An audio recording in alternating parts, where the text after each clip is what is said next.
It's Dr. Cassie Smith, and welcome to Back to the Basics, a simple approach to health in the modern world. I appreciate you taking the time to join me today and hopefully learn ways that could help you improve your health. The modern world has left little time to focus on health and wellness. I hope to give you some quick and simple ways to be well and live your best life. Hello, everyone. Welcome back to this week's episode of Back to the Basics. I have a very special guest with me today. We were just chatting before this started. You guys are in for a real treat. I have Johnny Haddock. He is a fourth-year medical student, but he is a certified culinary medicine specialist and a certified nutritionist. He also is writing or wrote a book that's about to come out called the Total Weight Loss Cookbook, and he's the co-founder of Muscle Dummies, which is a holistic health and supplement company. So I found him by way of another podcast guest that I had, Dr. Daniel. So you guys remember him, the brain health guy that we talked about. So I follow him. And so then I found Johnny through him, and I was just very interested. He does a lot of really good nutrition education, and it's very passionate like I am about how medicine is. You guys know how I say we're always trying to just fix the acute stuff and not do preventative stuff. And so he and I were just talking about that. So I'm super excited to have Johnny on the podcast. So thank you for coming onto our podcast. Pleasure to be here. Yeah. So I like to start, kind of tell the guests really, as long as take as much time as you want, but tell everyone kind of how you got here. So you tell them what you do and how you got here. Let's start with that. Gotcha. So again, fourth year medical student, just finishing up here, like 9 more months till residency. Medical school, it was hard for me to get in. First round, applied to 30 schools, declined from all 30 schools. Never been a great test taker. Did a gap year, did EMS work for a little bit. And during my EMS time, which was during COVID, I also started working on some simple weight loss, kind of workout stuff. I was playing football in college, so I had a pretty good baseline of what nutrition was meant to be for putting on muscle, for losing muscle. And then I actually went on a weight loss journey. When COVID hit, I had aspirations of becoming a professional football player. I had combines and coaches set up to get training started. Then COVID hit. And once that hit, I was about 50 pounds heavier than I am now. I wanted to lose some weight because I didn't think I needed to be 50 pounds heavier for medical school. So I started a weight loss journey. I brought my mother on a weight loss journey. She ended up losing 90 pounds in a year. Fast forward to about 2 weeks before medical school, I was motivated by my brother to start some social media, started off with exercise, workouts, was eventually accepted into medical school. I was the last student accepted into my school a week late after they had done a week of class. And at that time, I maybe had a couple thousand followers. So I thought I owed it to them to continue working on the social media aspect. And I've really been posting Monday through Thursday ever since. Eventually took a turn out of workouts into nutrition, found more of a passion in nutrition because I think it more coincides with medicine as a whole and how nutrition can really be used as a preventative tool for any patient dealing with any sorts of diseases, hypertension, diabetes, high cholesterol. So I've just continued to build out certifications and continue to do research, and that's me. I think that's amazing. So, I always tell people not everyone's story is perfect. Not everyone's story is, how they think they're going to get there. But obviously there was a reason that, your story happened like this. And I'm glad you got into med school. I'm super excited because we were talking about what you want to do and you're going to be an amazing provider, I know, one day. So that med school is lucky to have you. So what does it mean to be a certified culinary medicine specialist? What does that mean? So during my first year of medical school, and when I was making the transition into nutrition education, I read a Harvard article that medical students receive less than 24 hours of nutrition education throughout their 4 years. And I said, wow, nutrition is so vital when it comes to preventative medicine. And there was this course that I could have taken called Culinary Medicine Specialist. That's what you got out of the certification. And it pretty much, it was a cooking class, and it was kind of just a class about nutrition education as a whole and how you can use your culinary specialty or cooking to really help with medical conditions and how different medical conditions have different sorts of diets and different sorts of lifestyles that you should be using for said medical conditions. So really it was an educational course, but it kind of allowed me to really connect the two when it comes to nutrition and medicine. So I ended up taking it. It was it was in my first semester. It took a semester to do. But yeah, that's pretty much what it is. So you took it during medical school? Yep. And it was offered through your medical school that you're going to? Yep. And what medical school is it? It's Lake Erie College of Medicine. Shout out to Lake Erie College of Medicine, because I would agree that in medical school, I got zero training on nutrition. So the fact that they allow you to do that is amazing. I'm very glad that you did that. And so is that how you became the certified nutritionist as well, or was that something separate? Actually, I had a 2-week online course of classes, and I just wanted that certification. So I did it in a week. I did an 8-week program in a week, took the test, passed it, did very well. So certified nutritionist on top of that. Okay. And then this certified nutritionist and the certified culinary medicine specialist, was this before you lost all that weight, or this was after? It was actually after. Before, on my weight loss journey, I've always been interested in research. I just like to open up research and just read through it. It's kind of what I do on my off time. But even before medical school, I'm all about mindset shifts and really creating a mindset that puts you in the position where you want to be. So I said, if I want to be a medical student, if I want to be a physician, what should I be doing on a daily basis? I should probably be reading more. I should probably be educating myself a little bit more. So I really got into intermittent fasting and really the effects of protein on the human body. And really, I just kind of broke it down. Simply, I figured out how much protein I needed on a daily basis. I never really counted calories, but during that time, meal frequency was really important. Meal timing was really important. And I just kind of stuck to it. And also with a cookbook. So with my cookbook, my mom was the best cook ever growing up. And we just had home cooked standard American diet the majority of our life. And when she was losing weight, she never wanted to eat the same thing twice in 2 days. So I would meal prep her different foods every night. When I'd come home from work, I'd meal prep her breakfast, lunch, and then make dinner.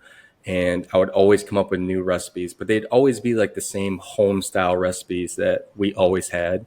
And that's, I think, one of the reasons why she was so successful on her weight loss journey, is because she could find these foods and have these foods available that were rich in protein, rich in macronutrients, and just kind of kept her consistent throughout that time. That sounds good. I mean, I would love to come home and have my meals prepped for me. So that's amazing. So this cookbook that you made, it's focused on just protein, whole foods. It's not necessarily like a keto book, or do you have different sections in there for people with different disease processes? Like, how is that working? So right now it's called the Total Weight Loss Cookbook. This is for anyone, male, female, anywhere from 20 years old to 70 years old who is overweight. If you want to lose 10, 20, 30, over 200 pounds. I have one client, shout out to Jose. He's down 200 pounds this year, on the year, 200 pounds. But it's really a generalized cookbook. The whole purpose of the cookbook is not just the 300 recipes, but it's nutrition education. There's a nutrition guide in that cookbook that breaks down all of this, talking about meal frequency, meal timing, and the simple basic nutrition education that I think that Americans lack overall. I mean, if you think about nutrition education in the school system, I took nutrition in 7th grade. I don't remember a thing from it because I wasn't being taught anything. So this cookbook, besides the recipes, is really a guide to help you make better decisions around food. There's a grocery list in there. There's a fasting schedule in there. There's just everything very simply laid out for you to make real life-changing and have real life-changing results. But I like this podcast, Back to the Basics. I just want to bring nutrition back to the basics and keep it as simple as possible. I think it's so overcomplicated. There's so many gurus. There's so many professionals in nutrition out in the world on social media. But for me, it comes down to good food, good ingredients, and just results. Yeah, quality. I like that. Quality food. And I agree with you. There's all these people that are, oh, you should eat keto and you should intermittent fast and, you should only eat no vegan. And I mean, I've been very clear about this. Like, I don't really restrict myself or follow any specific diet. I don't like to put myself in like a box, but I kind of follow I call it what would my grandma eat? So if I look at something and I'm like, my grandma would have known what this was and she would have eaten it, then I'll probably eat it. But if it's something that's like processed and, my grandma would have been like, what is this? then I don't eat it, So it's about the quality of the food, and it's about, yes, like you said, the nutritional density of the food as well. Obviously. 100%. I think going back to that keto talk and about all these different diets, again, keeping nutrition simple is so important. I really don't think that the resolution to you losing 10 or 20 pounds is to cut out carbohydrates, because maybe you will lose 10 or 20 pounds, but when you restrict certain macronutrients, you are going to fall flat on your face majority of the time. So it's just really keeping protein, emphasizing, as long as your kidneys are good, you're emphasizing protein, because protein is the most vital macronutrient when it comes to weight loss. It's the most filling. It will help you shed fat and maintain and build muscle mass, which is really important for older people as well, especially when you're talking about geriatrics. I love geriatrics as well, because those people can do amazing things when they eat better foods, whole foods. And the problem with this standard American diet is the convenience and process base that we have. So everyone wants something that's very quick, very easy, and that's typically your fast foods, your frozen foods, things of that nature. But they're the ones with paragraphs of ingredients. So when I'm teaching someone how to lose weight, it's all about keeping the ingredients simple, less processed, better macros. Yeah, so let's talk about that, the standard American diet. So what really gets me fired up? Let's talk about what they feed kids in school or patients in hospitals, right? Like garbage, or prisoners, There's also, I was listening to a podcast this morning talking about if we just changed what we fed prisoners in this country and actually gave them a multivitamin, there would be 70% less crimes in prison, because a lot of them are micronutrient deficient, and they're not getting enough protein. And so that is one thing that really drives me insane too, is like the standards of what we eat in this country are driven by the food industry and lobbyists, right? And it's not necessarily right. The things that we eat in this country, we can't eat in other countries, right? My sister lives in Australia, and there are many things that we eat here that are outlawed there, like against the law. And she will, message me like, will you ship me A1 sauce because I can't get it in Australia? I'm like, no, like if you shouldn't be eating it in Australia, then I'm not shipping it to you in Australia. You know what I mean? Like it's crazy, outlawed in other countries, and we eat it here and feed it to our children. It is crazy. I watched a video the other day of this little kid. It was his first day of school, and he had a cereal bar. He had waffles, I think, and then a chocolate milk. And I'm like, the amount of sugar in this, like you wonder why ADHD is at a all-time high, because these kids are just being fed straight sugar, and they need to be outside and running around. But it's crazy. And two, in the hospital, I mean, when I see patients get their food when I'm inpatient, I just want to go down in the kitchen and start cooking, because it's like you're taking someone who has hypertension, diabetes, you're giving them a low carb diet, but they're still eating a ham with gravy and potatoes. It's like, how much sodium is in these foods? Like, these people are here to get better. They're not here to have a heart attack. Right.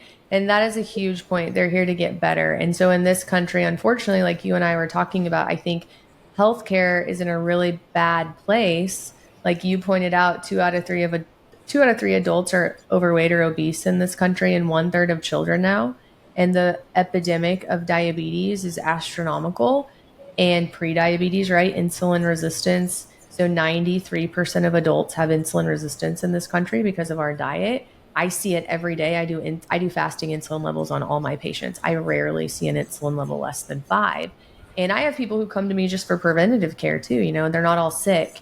And so it's a big problem. And so I don't know how we fix it, but somehow we've got to figure out a way to lean more towards preventative, like you said, and not these acute Band-Aid issues. And I think, people like you and school and doctors, patients too, we all have to somehow figure out a way to demand better education for, medical students, which I'm glad you already have it, and doctors and patients, right? 100%. I mean, the problem with the majority of rotations that I've been on is the amount of time that the physician has to spend with a patient. So like on family medicine rotations, when they have 15 minutes to do a follow-up on their diabetes, their hypothyroid, their blood pressure, their cholesterol, the majority of that time is being spent on medications, side effects, your symptoms, what we can do to better manage it, and the medicine side. And it has its place. It's very, very important to make sure that this is being managed. But For me as a medical student, I have the opportunity to go in and get a history. And then every single patient I see, I'm giving a nutrition spiel to, every single one of them, whether they like it or not, because I think it's so important that they leave their doctor with more education than what they came in having. I mean, us as physicians, as students, as healthcare providers, we receive all this education, and it's hard for me when I have a diabetic patient in front of me and I'm asking them, are you managing your carbohydrates at home? And they say, what's a carbohydrate? Like, that kind of breaks my heart, because if you want to better control your diabetes, you have to manage your carbohydrates. So it's like it's really simple stuff. It doesn't need to be super complex, the amount of education that we need. It just needs to be simple. It needs to be straightforward. It needs to be digestible for the patient, because that's the only way it's going to work. I completely agree. Now, the sad thing about what you just said was, when doctors go in to see follow-ups, they have 15 minutes to be with these patients. And that is a combination of insurance driven, right? It's a combination of hospital driven, and it all leads to sick care is what it does. And it's, I don't know how you break that system, but that's what it's like. And you've already seen it as a medical student, and you have this passion and this fire that I love. It's what I had when I was in medical school too. I'm sad to tell you that as you go through residency and then get out into practice, unless you do more functional medicine based stuff, and a lot of times you get out of the insurance world, you're not going to have time to spend with those patients, because the insurance companies dictate how you spend your time, and how they reimburse you. So you can spend as long as you want with the patient talking to them about nutrition, but you're not going to get paid for it. Yeah. And so that's the problem. And when you work for yourself, like I do, you have mouths to feed. But when you work for a hospital, the hospital just won't allow it. I worked for a hospital, and they basically said, I don't care. You're not spending that much time with people. Like, I don't care how you feel about it. I don't care that you think it's important. You're not.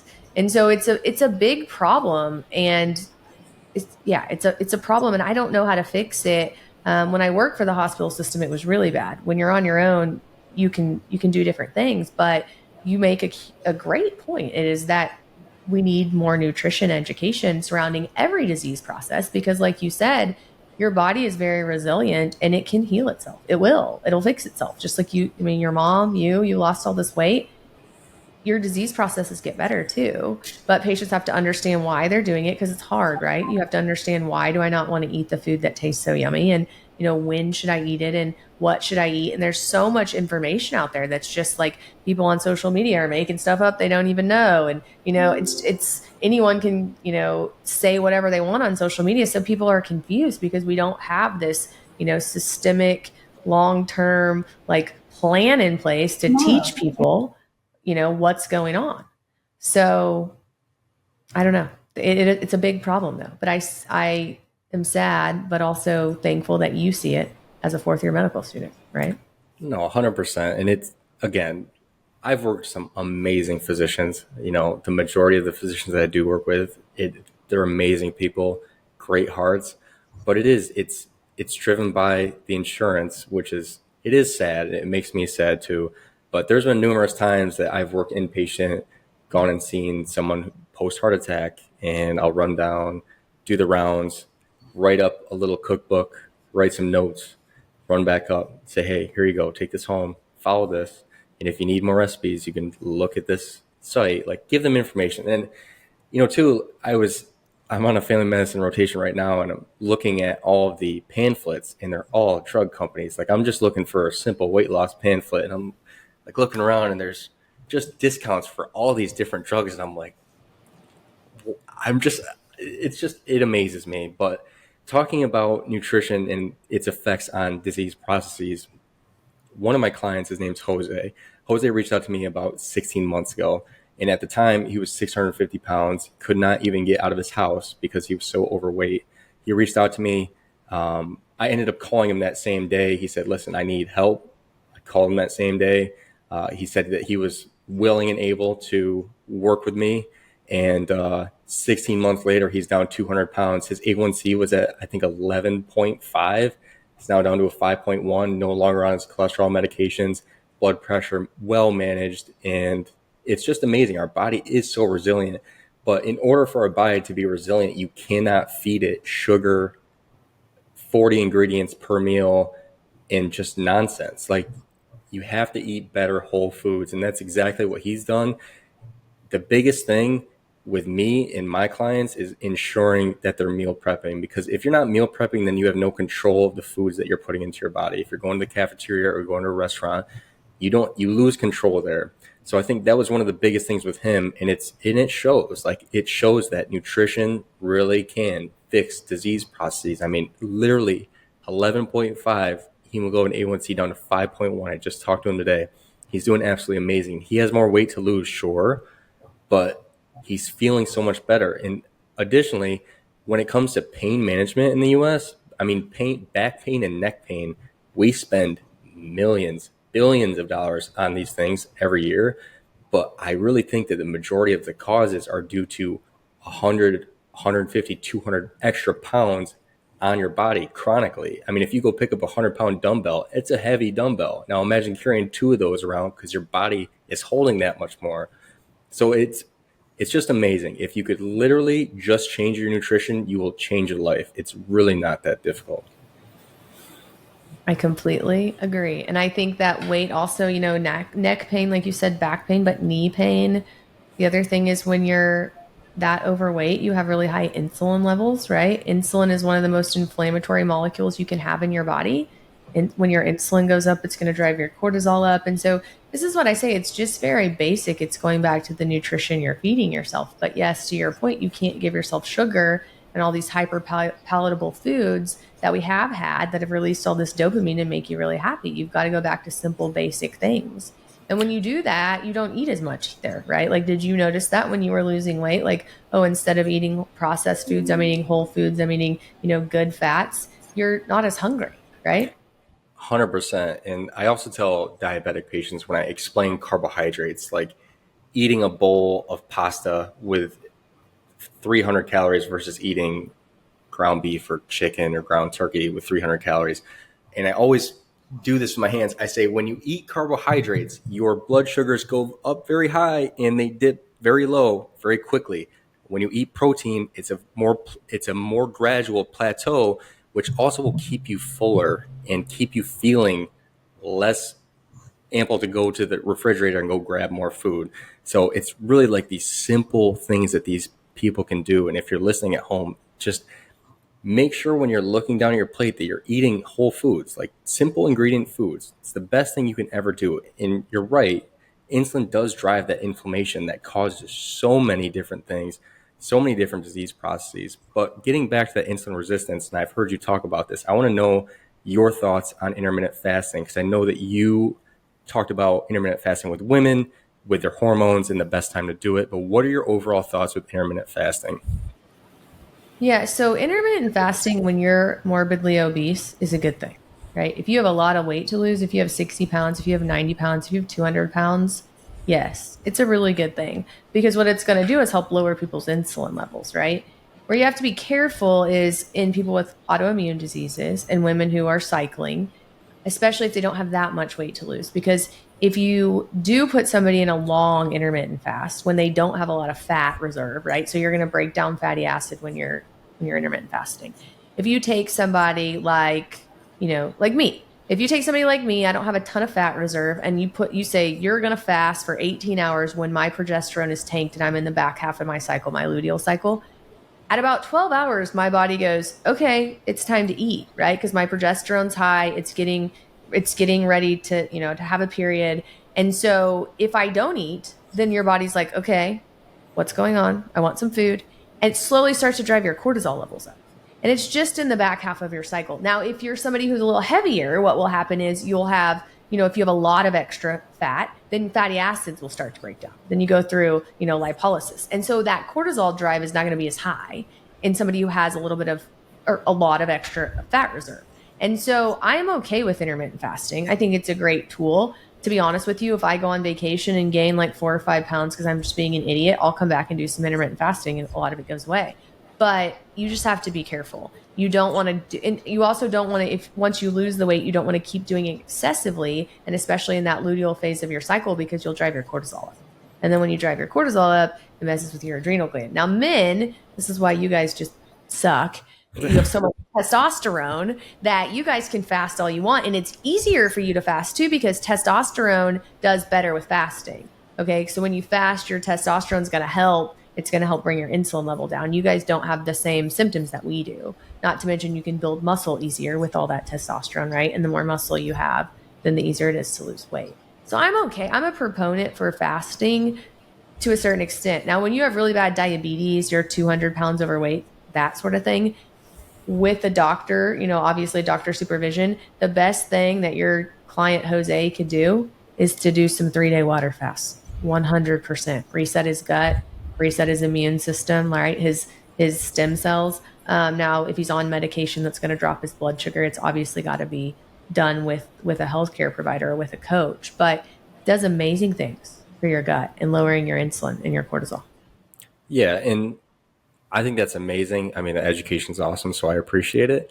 But two, I think one of the reasons why I'm such a supporter of intermittent fasting is because us as Americans have turned into such a grazing population. Mm-hmm. Like, we love to graze on food. We like to eat a little bit here and a little bit here, and then all of a sudden you're eating over a 14-hour window. You're eating from the time you wake up to the time you go to bed, and especially the late night eating, I think, is killing people. I think that's what's really driving a lot of the obesity in our country, because we're not meant to be eating right before bed. I don't think there's any reason to be eating minutes before you go to bed, because if you think about it, what is the need for all of that energy? Because your digestion system is just going to continue to work all night.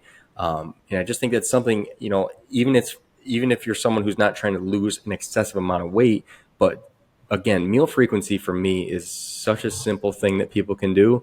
And it really comes down to being able to have that food accessible in meal prepping. But I think that definitely reducing the late night cravings, late night snacking specifically, it can really work wonders in a lot of people, because they're getting so many extra calories at night that they're not even accounting for during the day. I would completely agree about the grazing thing. If you are a grazer and you find yourself being a grazer, I was actually like the queen of grazing in my late 20s, early 30s, grazing like crazy.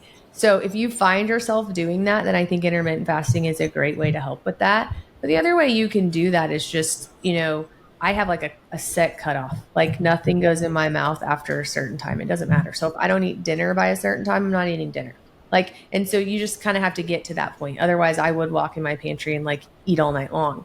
And I don't know why, because I don't eat very much during the day. That's probably why, because I don't eat a lot during the day because I'm busy. And then at night, I'm like, ah. But I will tell you, if you eat better food too, like good quality food for dinner, I always make sure I have really good protein. I have some good fats. I always have a few nuts and vegetables for, then I'm not necessarily hungry. But I do think intermittent fasting, to your point, these people that graze, it's good, because if you give them this set time that they can eat, then if they can't eat outside of it, then that's good. As Americans, I think we are very we want to fit in a box, or we want to be like, that is, that's my identity. And so if you are a grazer, I think that's a good habit to get into. So like you said, maybe after 7 or 7:30 at the latest, you make yourself a new identity, which is, I don't eat after 7:30. It doesn't have to be a diet. It doesn't have to be restrictive. You don't have to put yourself in a box. It's just, I don't eat after 7:30 because it doesn't benefit me or my digestive system. Yeah. Absolutely. And during that time too, hydration is something that's another big point of mine. A lot of people do not hydrate. And the amount of times that I work with physicians who don't drink a sip of water during their entire shift baffles me, that people really do not hydrate. And even our doctors don't hydrate. Hydration's so beneficial for our body, and for so many reasons. It's great for your digestion. It's great for your joint health, but also it's really great for kind of tricking your stomach into thinking that you're full when maybe you're not actually full with substance of food. So when I fast, I typically do 14-hour fasts every day. And before I eat, I always make sure to try to get 1 32-ounce in me before I eat any food, because it's going to help with your digestion. It's going to help you get hydrated from your sleep.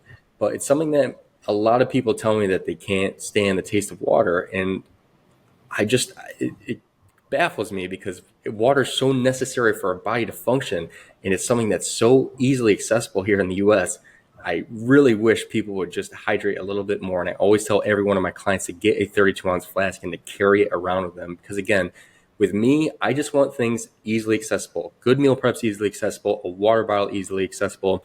And if you can really just focus on these simple things over time, they will make awesome results. It's so true. And you are right. Providers are the worst. I take care of providers. I am a provider. I mean, we are the worst, right? Like when we get busy, it's just like, oh, water.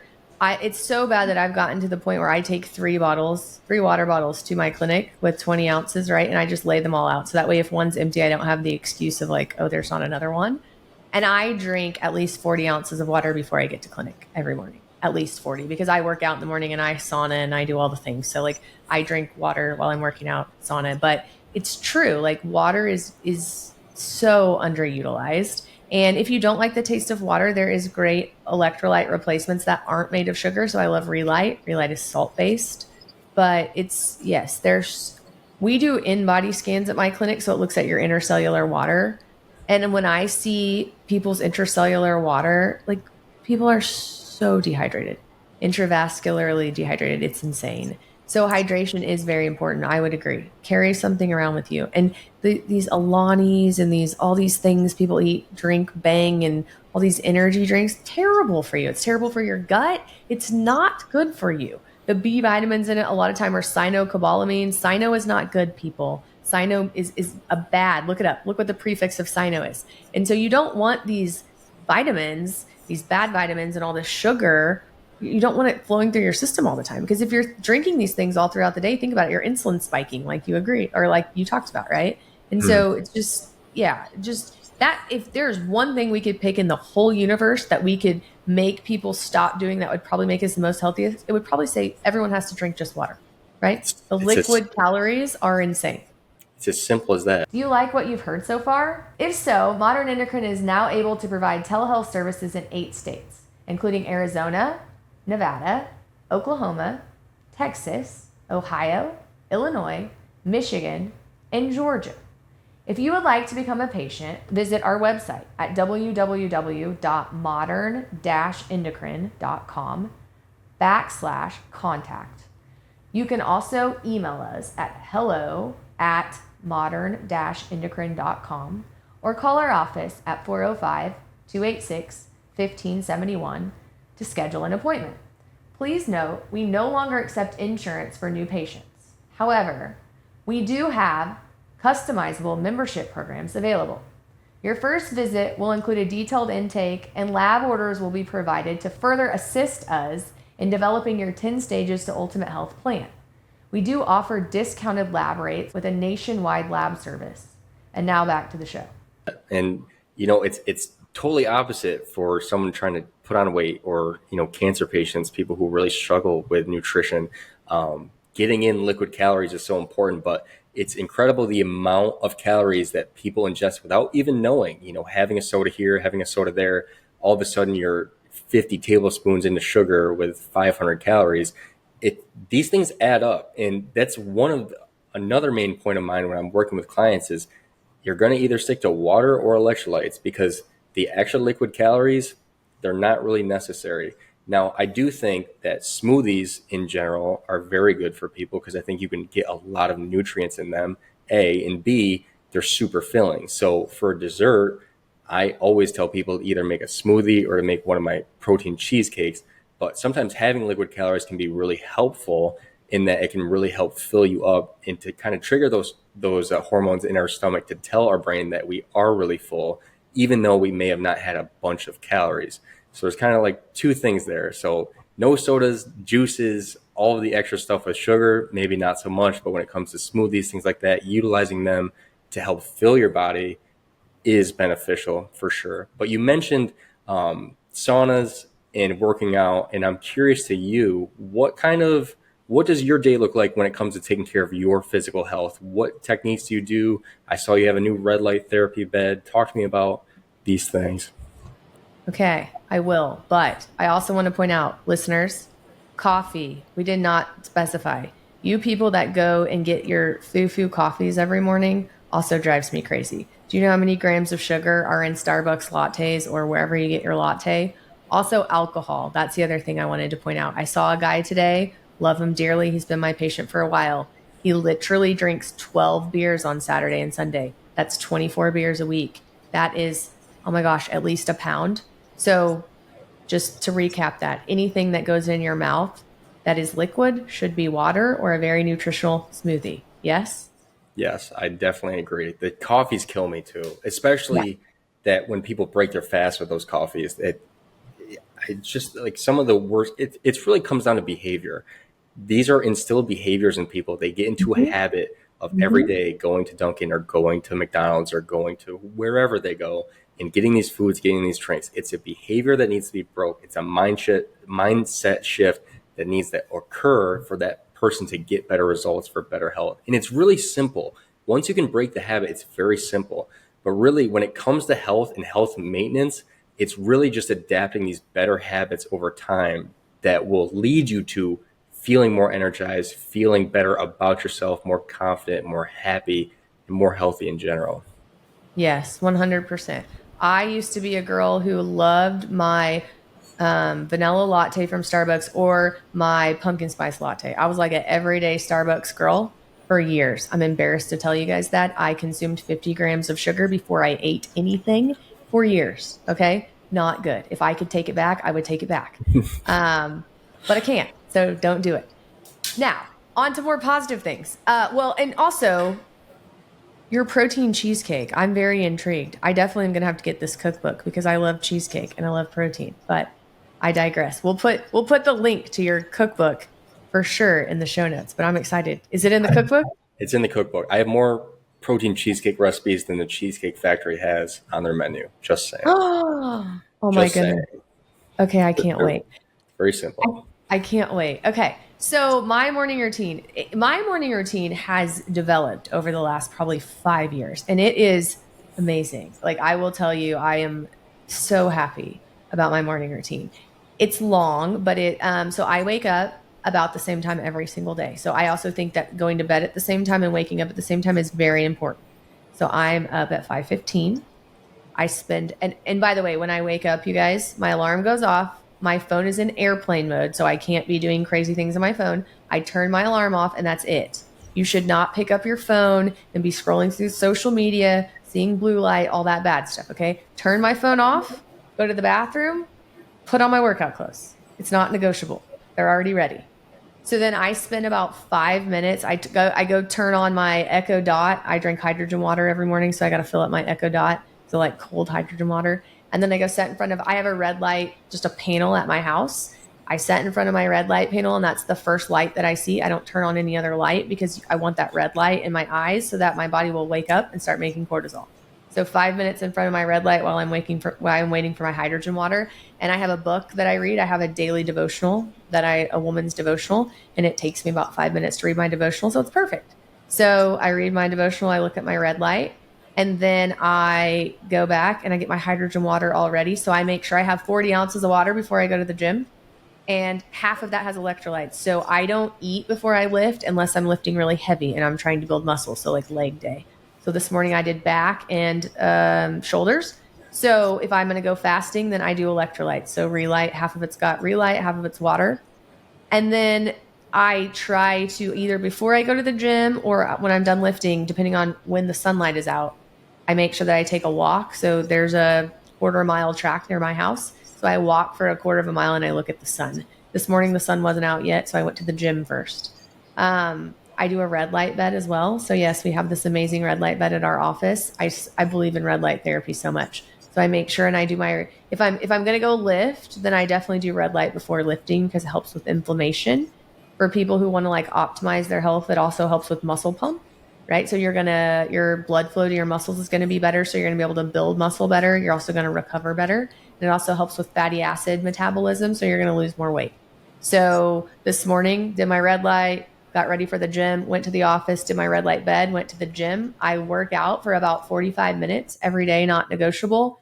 Don't necessarily do a lot of cardio, but it's usually lifting or core work. Sometimes I do yoga. So I pick a muscle group, two muscles, upper, lower. I do my workout. And then when I was done with my workout this morning, I took my walk because the sun was up. And then I get in a sauna. So I have a sauna at my house. It's 90 degrees Celsius, pretty hot. And so I'm in there for anywhere from 10 to 15 minutes. And then if I'm not in my luteal phase, if I'm in my follicular phase, then I cold plunge. I do not cold plunge in my luteal phase because it increases your cortisol. And then I take a shower. And while I'm getting ready for work, I always listen to something like productive. So good podcasts.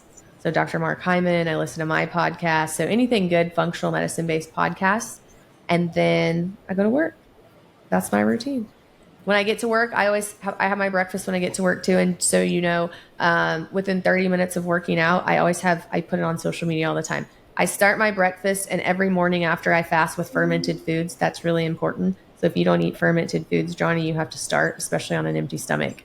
Your good bacteria love fermented foods. And about 90% of the population has a messed up gut. So I do in-depth GI stool testing, and I can tell you that the sickest people have the worst guts. And the way that you keep your good bacteria naturally high is you eat fermented foods. So I like sauerkraut. That's easy. I don't like it, but it's the easiest thing to do. You can get flavored ones, so like garlic, whatever. So I eat two spoonfuls of sauerkraut, and then I usually have egg whites with some vegetables in there, sometimes a little bit of beef. I always have avocado.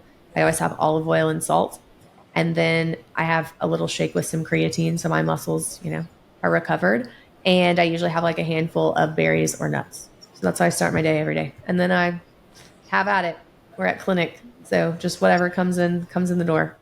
I mean, those are amazing habits right there for all the listeners. I mean, you go to bed at the same time, you wake up at the same time, non-negotiable. I think the phone is so important. I do the same thing. I do not look at that phone until I'm to my clinic, probably getting ready for work. Mm-hmm. You always have your workout clothes ready to go. Same with me, making sure everything's ready the night before. Don't give yourself options. Just do it. It's the best thing for you. But that really comes down to discipline. It's not really, it doesn't really come down to motivation when you're disciplined and you have everything kind of set out for you. But amazing habits right there. I would definitely write that everything that she's doing down if you're not already doing it. My morning looks very similar. Wake up probably around 5-ish, depending on what rotation I'm on. If I can get to the gym before rotation, I'll do it. Go to the gym, hit a 45-minute workout just like you, pick a muscle group, make sure I'm hitting a lot of core, a lot of mobility, a lot of range of motion, because I think that's also something that's very important. I used to lift like a bodybuilder. I used to be able to bench 400 pounds and squat 600. I used to be just loved lifting weights. But ever since really football ended, I've really focused on my longevity and how my body is going to be when I'm 50 versus now that I'm 25. Like, I don't need to be benching hundreds and hundreds of pounds and breaking down that muscle tissue. I really need to be focusing on stretching, getting that range of motion, and making sure that my core is super tight. Because if you deal with back pain, which many people do, you probably have a weak core. So just keep that in mind. So I'll do my workout 45 minutes, nothing crazy, doesn't need to be 2 hours long. As long as you're getting your heart rate up and moving, I'll typically go in the sauna for about 10, 15 minutes, hop in the cold plunge for just a few minutes. And for any of you listening at home, if you've never been in a cold plunge, I would highly suggest it. The endorphins that you get from it are absolutely amazing. It also triggers your brown fat metabolism, which is something I think is super cool. And saunas as well. I'm a huge proponent of saunas, especially for just vascular health in general. I think it's amazing what it can do. It increases your nitric oxide metabolism, which can help with angiogenesis and building new vessels. And it also helps with the vasospasticity, pretty much of the vasodilation of all of your arteries and veins too, which it's awesome to me. But I'll hit the cold plunge, hit the sauna, get home, and then try my best to get in a breakfast. If I'm going to the clinic, it might be a little bit later. Breakfast for me is very simple. It's typically 4 whole grass or pasture-raised eggs in the morning, maybe some ground beef, love avocado if I can get it in, and then always some fruit. I have in the past, my brother has been on the sauerkraut and he's been pushing me to get onto it. But I've done sea moss in the past. Kombucha is something that I also like too. But yeah, that's pretty much my morning as well. Very similar. You need to get some olive oil in your life and maybe some salt, like some Redmond salt. Love my salt on my eggs, especially after you work out. So you have that, kind of helps hydrate your muscles. 100%. But 100%. yeah, and see, and how old are you? 24? Is that what you told me? 25. 25. Man, if I would have had habits like that at 25. So I probably didn't get a full morning routine habit down until I was like 36, 37. Better, And it took better late than never.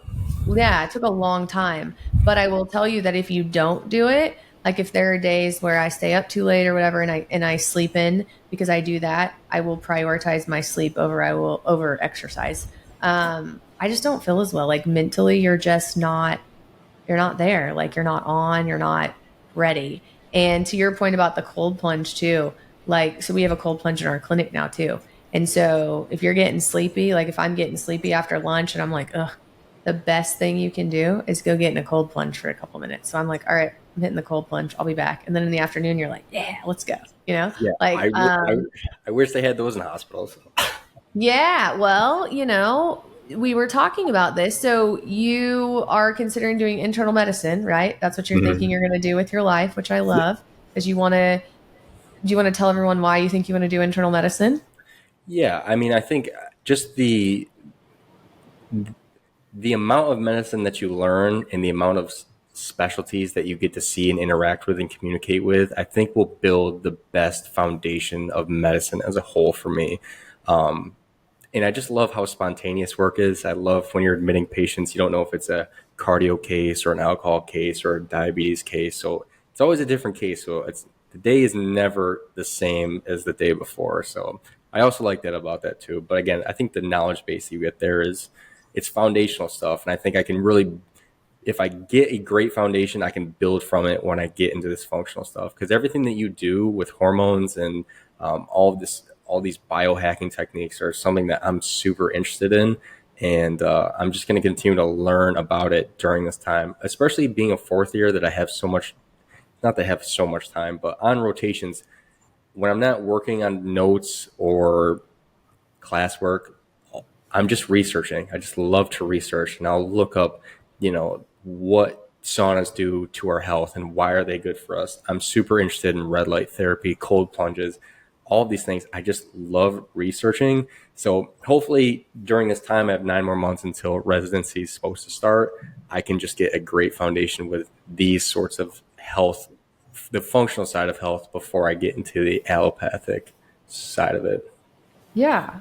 And then, so hopefully you do internal medicine residency. And then I'm pushing for you to go to endocrinology fellowship because I think that you would learn amazing things. Although you don't even have to do that. You could just go to internal medicine residency and then move to Oklahoma and come work in our clinic with Summer and Ashley and I. I need We'll, to. we'll I'd teach love. you all the functional medicine stuff I'd because love to. we're not gonna learn it in residency. You're not going to learn anything in residency about your poop, about your nutrition, about your hormones, about your sleep, about anything. None of that's going to be taught to you. Yeah, for sure. But and two, like I'm a faithful believer in Christ, and I really have dedicated this kind of point in my life of just giving this time and doing the best work I can for the people in front of me and just having impact. So even though internal medicine might not be exactly where I want to be going when it comes to the education that I'm getting, really for me, I can work anywhere. I can work in rural upstate or in a major city. As long as I can take care of that patient and give them best care, that's the biggest thing for me. And that's honestly what gets me going and gets me throughout every single day is the patient care. And I know it's going to be a while until I can do functional medicine, but if I can just have a positive impact on that patient in front of me, like it'll get me through for a few years for sure. Yeah. No, it's going to get you through forever because you have the right heart and you're doing it for the right reason, which is what I love. You're going to med school for the right reason. You just want to take care of people. And don't get me wrong, you're going to get a great foundation of medicine. One of the things we do well in this country is, as far as medical education goes, we are really good about teaching people all the intricacies of the human body and making sure that you do understand, how the kidneys work and how the heart works and you will learn all of that. Now, Mhm. you'll learn it in the sense of when they don't work, we don't ask questions about why it doesn't work. We just prescribe these drugs. Does that make Right. sense? For And sure. so, what I want you to remember as you go through residency, and any of you people out there listening that are in medical school, I don't want to deter you from going to medical or to going. I don't want to deter anyone from going to medical school or going to residency. my job, I feel blessed to have the job that I have. I think I have the best job in the world. People allow me the privilege of helping them get better every day. But while you're learning, just keep in mind that, what you're learning is there's the disease. Well, this is how it's supposed to work, right? This is the system. This is how it works. This is how it's supposed to work. When it doesn't work like that, these are the symptoms that you get. When people complain of these symptoms and these lab tests match up with it, this is the drug you prescribe. What I want you to remember is you should think, okay, this drug would maybe make it better, but what is actually causing the disease process, right? And that was always me in school. Like, well, yes, I understand I'm supposed to give this drug, but why? Like, what is causing this person to be sick? And so just remember that. Obviously, take in everything they're going to teach you, but know that, or go read, or, I can hook you up with some good functional medicine education, or text me and, like, what do you think is going on with this person? And so ultimately your goal, I think, will be, when you get out of school, it will be, okay, now I have all this base of knowledge and you have the best heart and you have the best reason to be a doctor, the why, like you obviously want to do it for the right reason. So then the other stuff's going to be easy. The functional medicine stuff's going to be easy. Just learn all the bit. Yeah, learn all the, the intricacies of, or learn how the body works together and all the endocrine system and everything. And then the rest of it will be easy. No, absolutely. Yeah, and for anyone listening, medical school, I would highly suggest it. It is the most expensive decision I've ever made in my life for sure. But Me too. nonetheless, it is a privilege. It's a privilege to be able to kind of intake all of this knowledge on a daily basis and to have these human interactions. And when you break it down like that, it's something that's really special to me.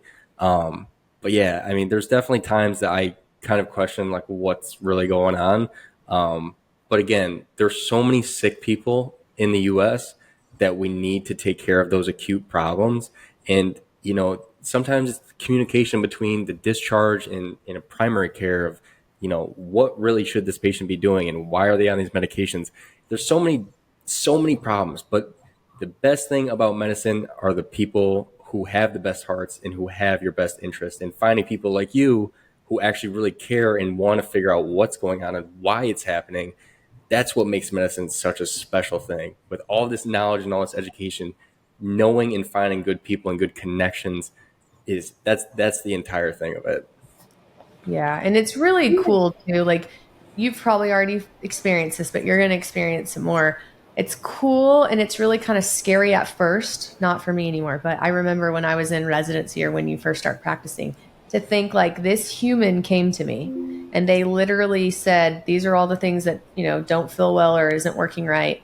And you take all this blood and they basically just give themselves to you, like, fix me, and you could say, jump off of a cliff backwards, and they might do it. They wouldn't, but you know what I'm saying? Like they literally come to you and they don't feel good and they're like, and they're scared a lot of times and they're not educated and they don't have the knowledge that we have. And I think that's the cool and scary part about medicine is that when you have people who aren't practicing medicine, maybe the way I would like us to practice medicine, which is what is actually wrong with you and how do we fix it, as opposed to just what can we Band-Aid and give a drug to. Because when we Band-Aid symptoms with drugs, this is the problem.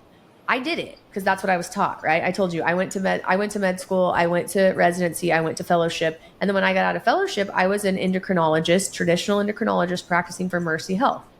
And I had these diabetics who would come to me and they were newly diagnosed diabetics, not on any medication, right? And I did what they taught me in school. Oh, well, let's give you an SGLT2. Oh, your blood sugar's still high. Let's give you a GLP-1. Oh, let's give you metformin.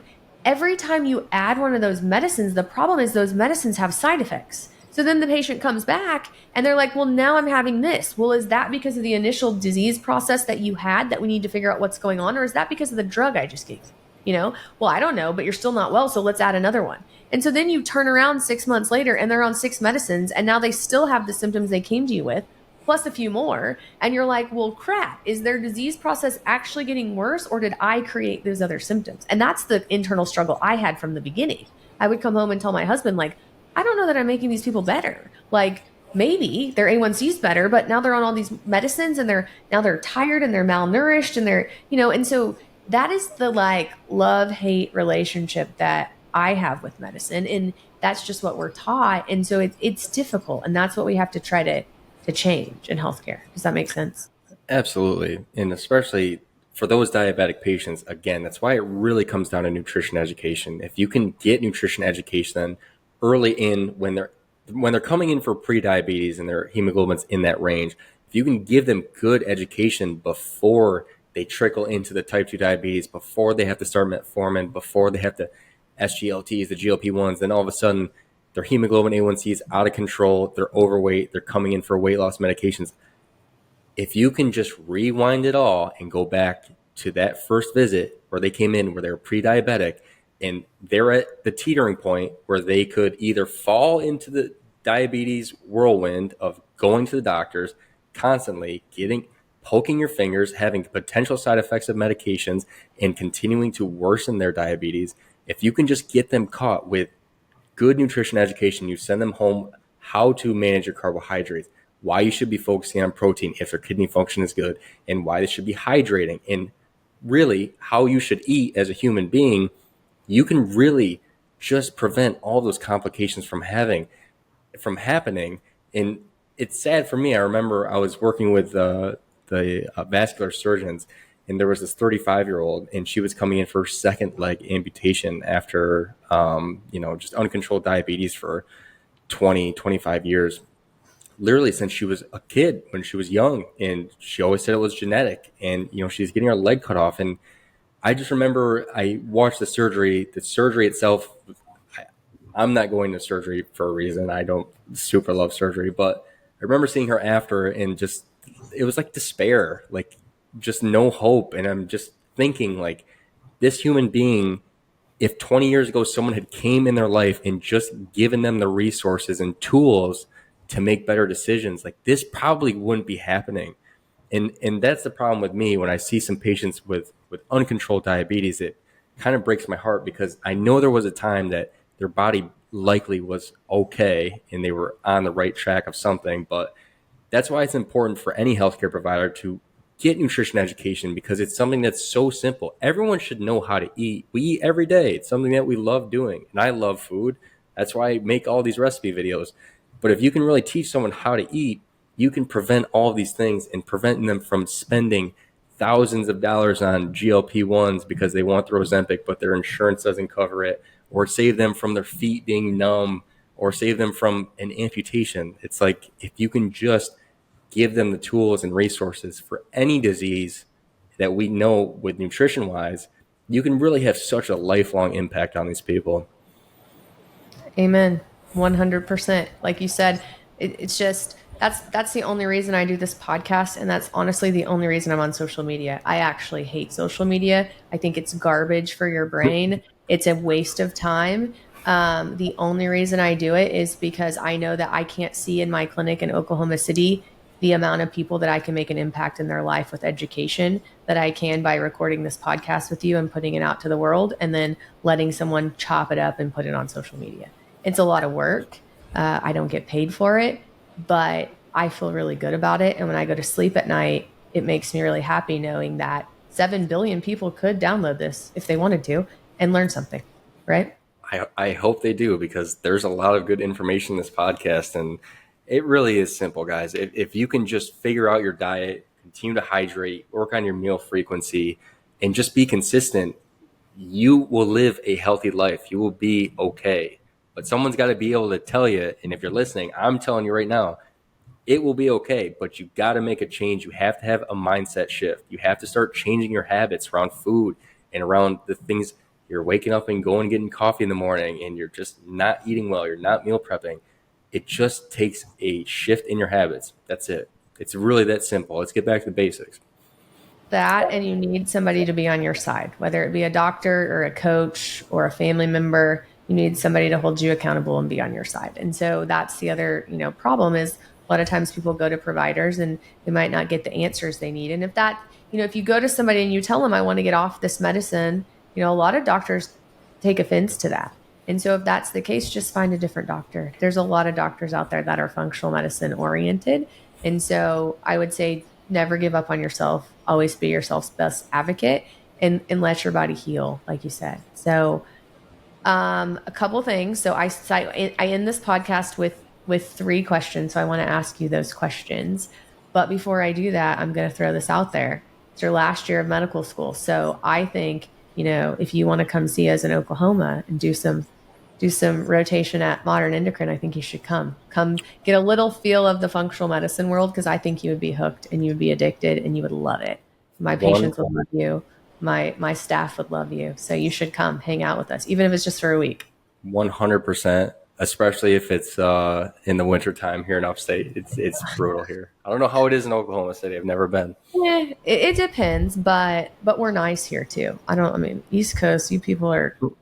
Oh, we depends on where you are, but for sure. But yeah, no, absolutely. Nice absolutely. I would love for a rotation, because I think it's functional medicine. You can find physicians, but again, to be educated at my point in my education is in functional medicine specifically, it's hard to come by. There's not a lot of people who will take medical students. So yes, I would absolutely love the opportunity. I think it'd be an amazing time. Yeah, so hopefully Mr. Johnny might come hang out with us in Oklahoma City. Okay, so here are my 3 questions. Are you ready? So if you had to pick one food that was the most nutritious, what would it be and why? I would go with eggs. I love eggs. I think you can get great cholesterol from eggs. I think there's decent protein in eggs. The calorie to protein ratio is not super great, but I think the minerals in eggs are very good. The vitamins and minerals in eggs. I'll go with pasture raised eggs. Okay, that's the number one. They're also very cheap too. I like the cost effectiveness of eggs. Yeah, number one answer is eggs. And if you're somebody out there who has high cholesterol, because people message me about this, do egg whites. Okay. Yes. So do egg whites. You still get the protein. Okay, number 2. What is one easy tip that anyone can do that's free that would benefit their health? So we've given people a lot, but what is your, when you said water, drink more water, don't drink anything else. What else? That's free, people. Water is free. Yeah. Right? Water, I think water's a very simple one. I like cutting off foods 7 o'clock, 7:30. I think that's a very simple one too. Okay. Yeah. And walking, I think, is something, and stretching. Let's stretch a little bit more. That'd be good for your body. I love all of that. So water, cutting off food at 7:30, walking and stretching. Okay. And then this might be hard for you because you're not as old as a lot of my guests, but I'm going to ask you anyways. What is one thing you wish that you would have known 10 years ago about your health that you would have changed, that you think could have changed the trajectory of your life? Yeah, I would have been 15, so it would have been tough. But I do think honestly, just nutrition as a whole. I mean, really just focusing on quality ingredients is so important because it's so simple. And what's crazy is when you really focus on quality ingredients, you're fuller for longer, your body feels better, and you'll reduce your inflammation. There's so many benefits to eating whole foods. When I'm talking about whole foods, one ingredient foods, so like eggs, beef, chicken, yogurt, fruit, things of that nature. I think if I continued with that, because when I was young, I was overweight. I was probably obese as a child, to be honest. I think if I stuck with that, it would have helped me in the long run. Maybe a little less bullying on the school bus, but other than that, that's about it. Okay, I like it. Nutrition. So Johnny Haddock, I want you to make me a promise that whenever you go to residency, that you will at least try to keep this routine that you've made and not be mean to yourself, because what they teach you in residency is to not be nice to yourself. They teach you to work really hard and not take care of yourself. So I was somebody who suffered from that. So you got to make sure you prioritize your sleep, meal prep, your nutrition, and get to the gym. Okay. 100%. On 100%. camera. Okay. So you're going to take good care of yourself. So that way you can be a good provider when you're done, because the world needs 1 million of you every year, and then we'd be a lot better off. Yeah. Absolutely. Okay. Well, thank you so much for coming on and telling everyone your story. And then we will link your cookbook. So everyone needs to go get his cookbook. Is it out already or it's not out already? The publisher's sending me a copy here in like a week or two. And then as soon as that drops, maybe 2 weeks later, maybe a week later, I'll have a physical cookbook. So as soon as you have a cookbook, you're going to send me a message so we can post about it on social media. Yes, with the link. Sure. Okay. Absolutely. So Johnny's cookbook is coming out, you guys, within the next week or two. So I want everyone to get it. It would be a great gift for Christmas, or anyone that's struggling with weight. And then also, please, if you like this podcast, make sure that you share it, make sure that you subscribe and leave us a review. Send it to anyone who's struggling with weight, and then join us next week on Back to the Basics. Have a good week. The information presented, including any materials discussed, referenced, or linked within this podcast, are for general educational purposes only, not the practice of medicine. No doctor-patient relationship is formed from you listening to this podcast or utilizing any of the information provided. I am a doctor, but I am not talking to you as your doctor. The information provided is not intended to diagnose or treat health problems, or take the place of the professional medical care provided by your doctor. If you are experiencing any health problems, including problems you believe have been touched upon in any respect within this podcast, you should consult your doctor about the problems without delay. You may ask your doctor whether he or she believes the information I have provided would be helpful to you, but you should still consult your doctor immediately and follow his or her medical advice as your treating physician. I'm just here to provide you basic knowledge about the issues we discuss so you are more aware of them and can better discuss them with your doctor. That's why we call it Back to the Basics. Join me on the next episode as we continue our journey.